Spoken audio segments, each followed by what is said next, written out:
नमस्कार, मी Mahesh Jain. Icon steel build आयकॉनच्या या विशेष मुलाखतीमध्ये आपल्या सर्वांचं मनापासून स्वागत आहे. विजय कुमारजी उदगीरकर सर हमारे आज साथ में हैं. सर, तुमचं मनापासून या ठिकाणी या ॲक्टिव्हिटीमध्ये खूप खूप स्वागत आहे. सरांनी 2002 मध्ये MGM कॉलेज इथून डिग्री पूर्ण केली आणि 22 वर्षाच्या या अनुभवामध्ये बरेच सारे कॉम्प्लेक्स, रो हाऊसेस, बंगलोज आणि बरीच शासकीय कामे सुद्धा सरांनी पूर्ण केलेली आहेत आणि सध्या अगदी मोठ्या प्रमाणामध्ये, अगदी मोठ्या लेवलवरती सरांचे मोठे मोठे प्रोजेक्ट्स सुरू असतात. सर, कसं वाटतं इथे?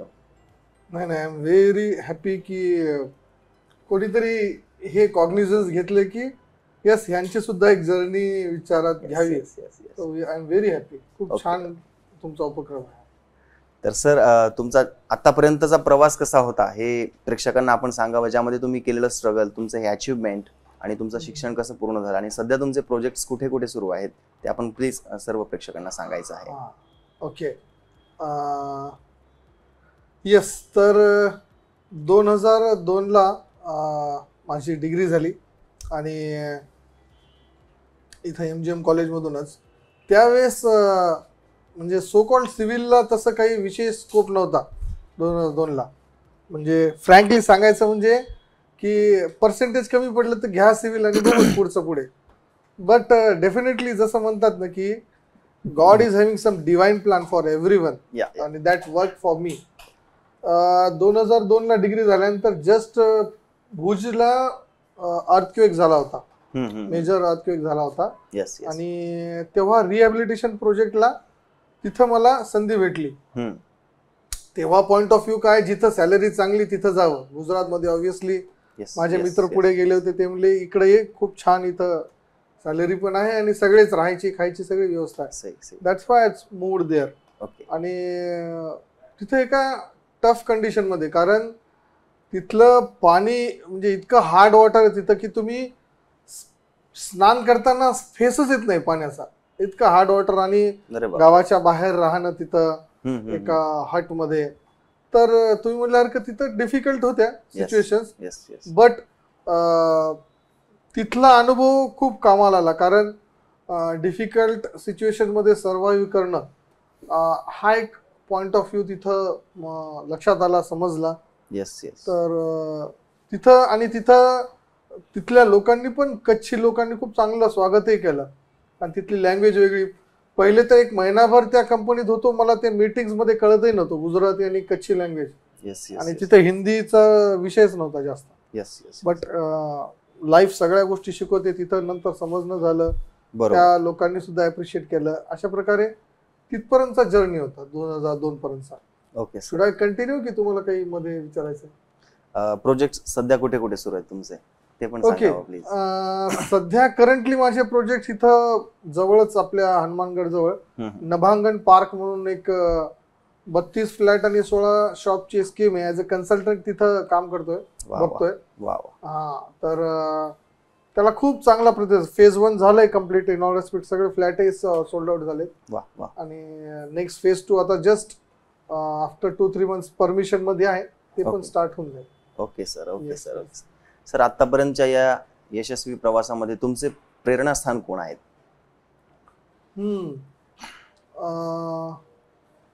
एकदम प्रेरणास्थान जर म्हणायचं गेलं तर ऍक्च्युली आमच्या फील्डचे नाही आहेत. बट मी एक पुस्तक वाचलं होतं, मायकल गर्बर. त्याचं पुस्तकाचं नाव आहे ई मिथ, एंटरप्रेन्युअल मिथ्स. ओके. तर त्या पुस्तकांनी माझं लाईफ चेंज झालं. कारण जवळपास 2002 ते 2012 पर्यंत मी जॉब आणि थोडं एक गव्हर्नमेंट कॉन्ट्रॅक्टरशिप मध्ये केली होती. बट या बिझनेसला कुठल्या अँगलनी बघायचं ह्या इतकं ब्युटिफुली त्या पुस्तकात त्यांनी सांगितलं आणि ते आचरणात आलं. तर ते एक आहे. आणि प्रेरणास्थान मी ज्यांना फॉलो करतो, तेजज्ञान फाउंडेशन म्हणून एक स्पिरिच्युअल ऑर्गनायझेशन आहे, त्याचे संस्थापक सरश्री. म्हणजे 2012 पर्यंत जेव्हा मी जॉब करत होतो, without having a single coin, मला एक इथं 2 करोडचा स्वतः एक प्रोजेक्ट डेव्हलप करायचा होता. बट त्यांच्या विचारांनी एवढा प्रभावित होतो मी की you just move ahead, all the nature, all the world will help you. आणि ते 2012 नंतर सक्सेसफुली झालं. That has brought a U turn in my life. तर दोन म्हणता येईल, एक तर माझे गुरु सरश्री आणि दुसरं मायकल गर्बर, ज्यांनी बिझनेस कसा करावा ह्याच्यात खूप सुंदर त्यांनी मार्गदर्शन केलं. वाह वाह वाह. सर, आपण बांधकाम क्षेत्रातील अनुभवावरून खूप मोठे मोठे प्रोजेक्ट्स केलेले आहेत, त्यामुळे शहराच्या सौंदर्यात नक्कीच भर पडली असेल, आणि त्याविषयी तुम्ही काय सांगाल? हा, खूप सुंदर पॉइंट आहे, खूप चांगला क्वेश्चन आहे. I really appreciate it. Wazirabad मध्ये मी आता जे मेन्शन केले की मला पहिला प्रोजेक्ट करायचा होता, तर इथं आल्यानंतर लोकांना साईड मार्जिन सोडणं म्हणजे असं काहीतरी आभाळ पडल्यासारखं वाटत होतं की अरे किती लॉस आहे माझा. फ्रंट मार्जिन म्हणजे आज मी जो प्रोजेक्ट केला त्याची वजीराबादला फ्रंट साईज त्याची जवळपास 80 फीट आणि बॅक साईड 40 फीट. तर मी ॲज पर कॉर्पोरेशन रूल 14 फूट 4.5 मीटर्स जवळपास 14.5 फूट सोडून बांधकाम केलं. मला सगळेजण वेड्यात काढत होते, अरे एवढं काही सोडायचं असते का. आज विचार कर, 10 फूट गुणिले 80 फूट 800 गुणिले त्यावेळेस 12-15 हजार काहीतरी स्क्वेअर फीटची किंमत होती. You are losing so much of amount. पण लकीली मला पुण्याच्या कल्चरचं बाळकडू भेटलं होतं की ह्या नाही, हा काही विचार नसतो याच्यात. पुढे तो रस्ता वाढल्यानंतर ते बेनिफिट आपल्यालाच होणार आहे ना. तर त्या पॉइंट ऑफ व्ह्यू मी जागा सोडली. त्याच्यामुळं ऑब्व्हियसली त्या लेनमध्ये सगळ्यांनाच जागा सोडावी लागली. त्याचा ते एक इम्पॅक्ट झाला, कारण जागा सोडावी म्हणून कोणी करत नव्हतं, पण मी जेव्हा केलं तेव्हा मी जागा सोडून केलं आणि त्याचा इम्पॅक्ट असा झाला की आजूबाजूच्या सगळ्यांना ती जागा सोडावी लागली. तर I think this has solved many problems. Okay sir. Sir, एक उत्कृष्ट प्रकारचं बांधकाम करायचं असेल तर कुठल्या गोष्टींना प्राधान्य दिलं पाहिजे? हा, ऑब्व्हियसली तुम्ही इंजिनियर असाल तर तुम्हाला you must be a quality consciousness. Quality conscious तर असणंच असणं आहे. जसं मी आधी सांगितलं की अनुभव पुण्याचा असल्यामुळे कंपॅरिझन इथंच होत होतं. मी जेव्हा प्रोजेक्ट करताना प्लिंथ लेवलपर्यंत झालं तेव्हा मी म्हणलं अरे आता प्लिंथ लेवलचं सर्टिफिकेट घ्यावं लागेल. तर इथं म्हणलं अरे इथं तसं काही नसतं, इथं काही नाही तसं, तुम्हाला कम्प्लिशनची काही गरज आहे नाही, काहीच नाही. तर पण तरीही मी माझ्या पद्धतीनं though I am a civil engineer, मी स्ट्रक्चरल कन्सल्टंट, आर्किटेक्ट प्रॉपर आणि चांगला कॉन्ट्रॅक्टर बघून इथं वे बॅचर नव्हते, व्हॉल्यूम बॅचरवरच काम केलं. पण मी ते डिझाईन करून केलं की बाबा मला M20 M25 ग्रेड मला कॉन्क्रीटची स्ट्रेंथ पाहिजे. त्या पॉइंट ऑफ व्ह्यू मी ते डिझाईन करून प्रॉपरली करून घेतलं. तर येस, क्वालिटी कॉन्शियसनेस हा खूप इम्पॉर्टंट फॅक्टर आहे that work for me. Okay sir, बांधकामामध्ये इंजिनियर आणि आर्किटेक्ट यांचा सल्ला किती महत्वाचा असतो? आर्किटेक्ट हा सोल आहे, बांधकामाचा सोल, आत्मा आहे तो. आणि इंजिनियर हा करताय म्हणजे त्याला त्या विचारांना मूर्त स्वरूप देणारा इंजिनियर आहे. दोघांची एंटायटलमेंट वेगळी आहे, प्रत्येकाचं तेवढंच महत्व आहे. तर माझ्यासाठी तरी आर्किटेक्टला खूप टू मच रिस्पेक्ट आहे, कारण त्यांच्यामुळे त्या प्रोजेक्टला खरा आकार देण्यास आम्ही काय म्हणते त्याला करू शकतो. बरोबर. Credit more goes to architect from my point of view. Yes sir. सर्वसामान्य लोकांचं स्वप्न असतं की कमी खर्चामध्ये उत्तम दर्जेदार घर बनावं, तर अशा ठिकाणी तुम्ही त्या सिच्युएशनला काय करत असता? हा, व्हेरी नाईस. तर आता मी प्रायव्हेट जी पण घरं बांधलेली आहेत सगळ्यांना, तर मी माझा पहिला फोकस हे असतो की तुम्ही इंटेरियर कधी पण करू शकता, but don't compromise with the RCC point of view. Steel कमी टाका, सिमेंट कमी टाका, एक कॉमन मेंटॅलिटी होती लोकांची. ते आम्ही खूप माझ्या मते तरी आम्ही सक्सेसफुल झालोय. आता नांदेडमध्ये तरी लोकांना हा कन्सर्न नाहीये की कोणाला जरी दिलं तर हे स्टील कमी टाकेल का सिमेंट कमी टाकेल, हा मुद्दा नाही राहिला आता. आणि जसं तुम्ही म्हणता की कमी पैशात कसं करायचं, तर आजकाल भरपूर गोष्टी निघाल्यात. जसं फ्रेम जे आहेत, डोअर फ्रेम्स, त्यांना आम्ही सजेस्ट करतो की तुम्ही मेन डोअर सागवानाची लावा, बाकी सिमेंट फ्रेम लावल्या तरी चालतील. That will save your cost.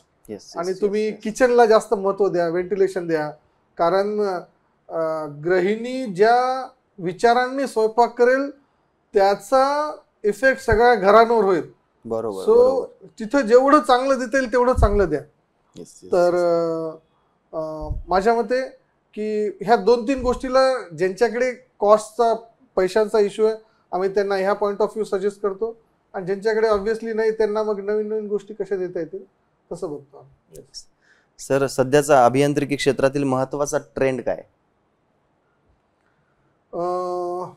कुठल्या पॉइंट ऑफ व्ह्यूनी म्हणजे मला लक्षात नाही आलं. अभियांत्रिकीचा ट्रेंड इन द सेन्स मला सांगता येईल का अजून? कुठल्या गोष्टींना जास्त प्राधान्य दिलं जातं आजकाल? हा, राईट. आता स्ट्रेंथ पेक्षा ड्युरेबिलिटी हा सगळ्यात इम्पॉर्टंट फॅक्टर मला वाटतो.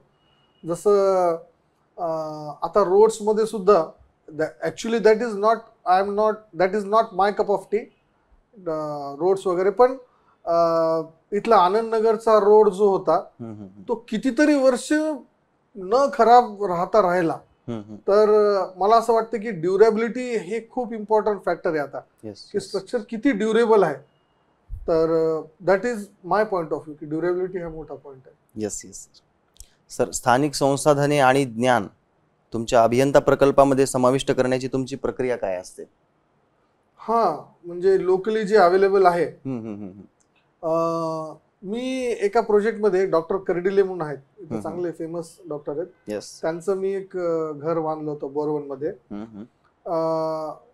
मी एक रॅट ट्रॅप बॉन्ड RTB नावाचा एक बांधकामाचा प्रकार आहे, ज्याच्यामध्ये बांधकामाची मांडणी अशी आहे की ज्याच्यामध्ये आत व्हॅक्यूम राहतो, आणि त्याचा इम्पॅक्ट हा आहे की बाहेर गरम असेल तर आत थंड होईल, आणि बाहेर थंड असेल तर आत गरम फील करेल.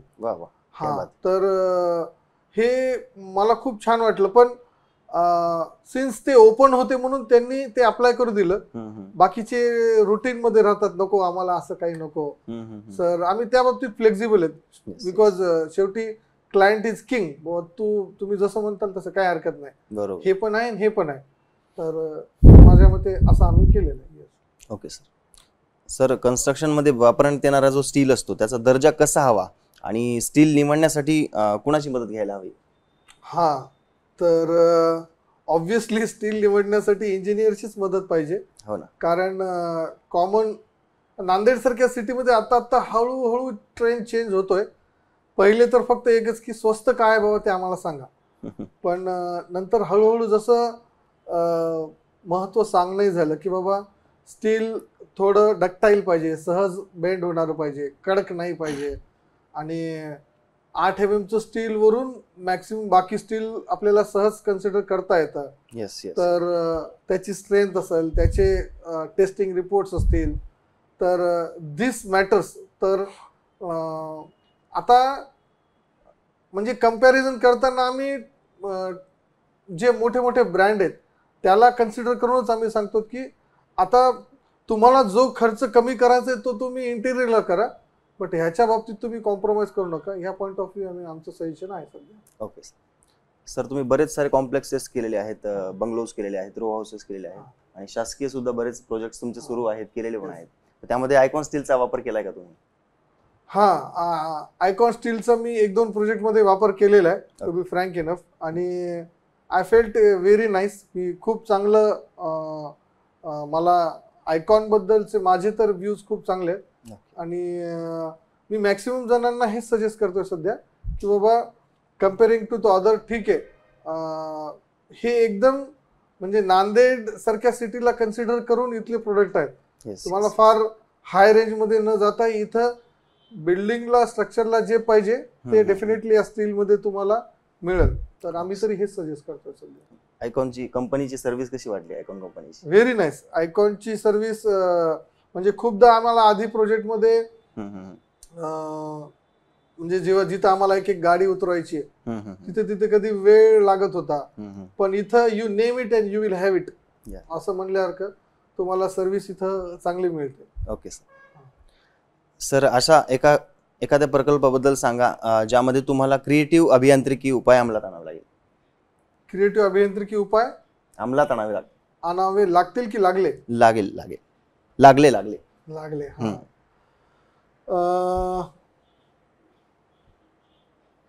क्रिएटिव्हिटी जर म्हणताल तर मी जो प्रोजेक्ट केला होता इथं आलेला 2012 मध्ये, तिथं मला बऱ्याच टेक्निकल गोष्टींचा मला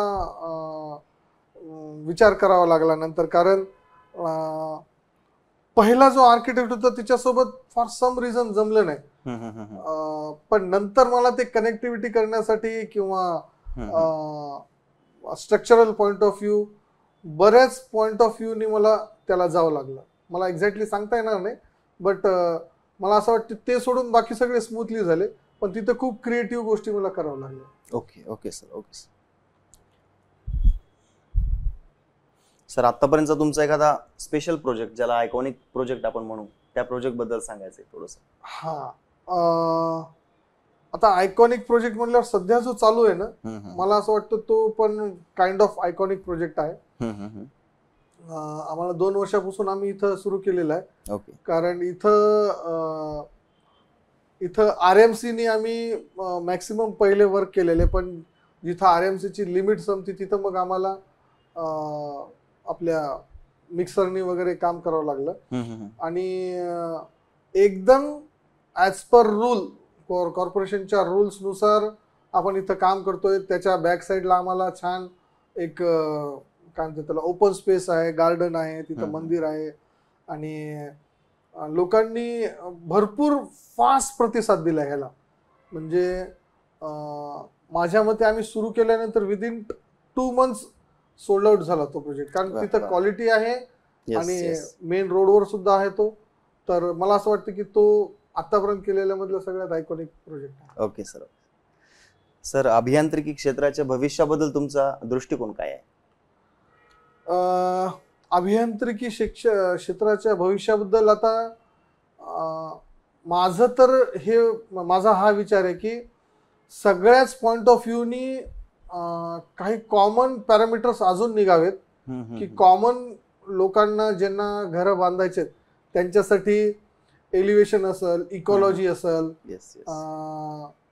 कॉस्ट असतील, जसं RTP ब्रॉन्ड सांगितलं की एक फिक्स त्याचं स्पेसिफिकेशनच बनवून ठेवा की बाबा बघा हे घ्या, ह्याच्यानुसार तुमची कॉस्टिंग पण कमी होईल आणि घर सुद्धा सुंदर राहील. बरोबर. तर असं एक पर्टिक्युलर ह्यांच्यासाठी. आणि बिल्डर पॉइंट ऑफ व्ह्यू त्याचे पण एक ऑलरेडी असतील, पण मला असं वाटतं की रेरा तर काम करतच आहे, पण त्याची पण एक आचारसंहिता, बेसिक आचारसंहिता त्याची पण क्रिएट व्हावी की these are the basic things, ह्या गोष्टी ह्या नॉर्म्स म्हणजे व्हाव्याच, याच्यात काही सेकंड ऑप्शन होऊ नये.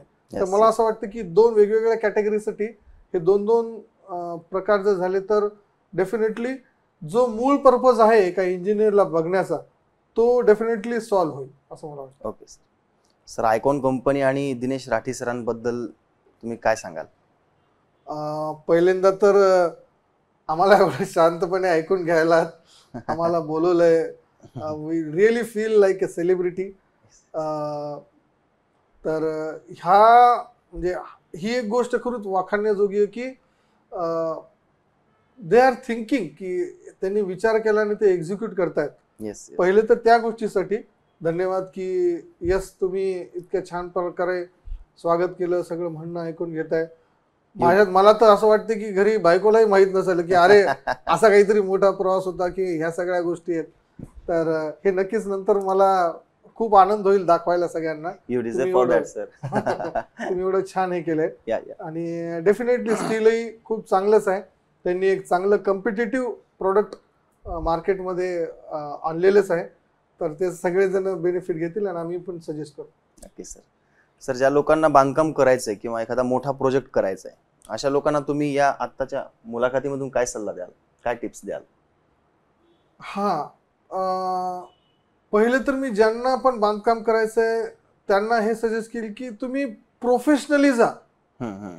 अजूनही नांदेडच्या काही भागात मिस्त्री ठरवतो, साहब ये क्या है, सस्ता है ना, क्या लगता है, आपली बिल्डिंग है कितनी. म्हणजे तर माझं म्हणणं हे की तुमचं रेमंडच्या शर्ट आणि रुटीन शर्ट मध्ये फरक आहे. तसंच स्टील मध्ये सुद्धा आहे, तसंच सिमेंट मध्ये सुद्धा आहे. जाणून घ्या काय फरक आहे आणि तुमच्या लाईफ लॉंग इन्व्हेस्टमेंट आहे ती. तर तिथं कॉम्प्रोमाइज करू नका. तिथं त्याला कन्सिडर जास्त न करता तुम्ही बेस्ट काय ते, जसं आयकॉन स्टील आहे तर त्याला definitely you should go for it. तर तुमचं घर, कारण प्रत्येक घराला आयुष्यात फक्त एकदा त्याला सहन करायचं आहे at the time of earthquake. म्हणजे 100 वर्षातून ते काही सेकंद त्याला विथस्टँड करायचे. And design is for that. म्हणजे लोक म्हणतात ना, कुठं बिल्डिंग पडली बघा, त्यांनी ते वापरलं ते वापरलं. अरे तुम्हाला काय माहिती पुढे भूकंप येणार नाही येणार. बरोबर. जसं मी 2002 मध्ये भूकंपात काही बिल्डिंग पडल्या आणि काही नाही पडल्या. बरोबर. काही नाही का पडल्या, कारण त्यांनी सगळं स्टँडर्ड यूज केलं. बरोबर. तर ते पॉइंट सगळ्यात महत्वाचं, की त्या पॉइंट ऑफ व्ह्यू साठी तुमच्या घरातल्या लोकांचं जीवन तुमच्या डिसिजनवर आधारित आहे आणि त्याच्यासाठी तुम्ही कॉम्प्रोमाइज करू नका.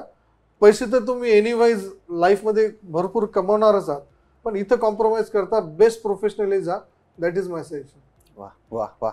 थँक्यू सो मच सर, आपण या ठिकाणी आलात, आपला अमूल्य वेळ दिलात त्याबद्दल थँक्यू. पुढील प्रोजेक्टसाठी आमच्याकडून खूप खूप शुभेच्छा. धन्यवाद. थँक्यू.